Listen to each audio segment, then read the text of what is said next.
Hello guys, இன்னைக்கு நம்ம சேனலில் என்ன ரெசிபி பார்க்க போகிறோன்னா ஓணம் ஸ்பெஷல் பீட்ரூட் பச்சடி ரெசிபி தான் பார்க்க போகிறோம். அதுக்கு முன்னாடி சேனல் இன்னும் சப்ஸ்கிரைப் பண்ணலைன்னா சப்ஸ்கிரைப் பண்ணிக்கோங்க. வாங்க வீடியோக்குள்ளே போகலாம். ஃபஸ்ட்டு உங்களுக்கு தேவையான அளவுக்கு பீட்ரூட் எடுத்து வச்சுக்கோங்க. அதை நல்லா இந்த மாதிரி துருவி வச்சுக்கோங்க. அதுக்கப்புறம் ஒரு பேன் எடுத்துக்கோங்க. அதில் நம்ம துருவி வச்சுருக்க பீட்ரூட்டில் ஆட் பண்ணிக்கோங்க.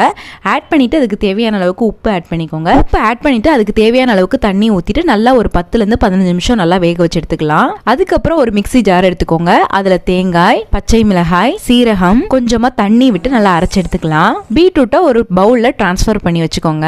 அதுக்கப்புறம் நம்ம அரைச்சி வச்சிருக்க பேஸ்ட் ஆட் பண்ணிக்கோங்க. நல்லா மிக்ஸ் பண்ணிக்கலாம். இப்போ ஒரு கப் தயிர் ஆட் பண்ணிக்கோங்க.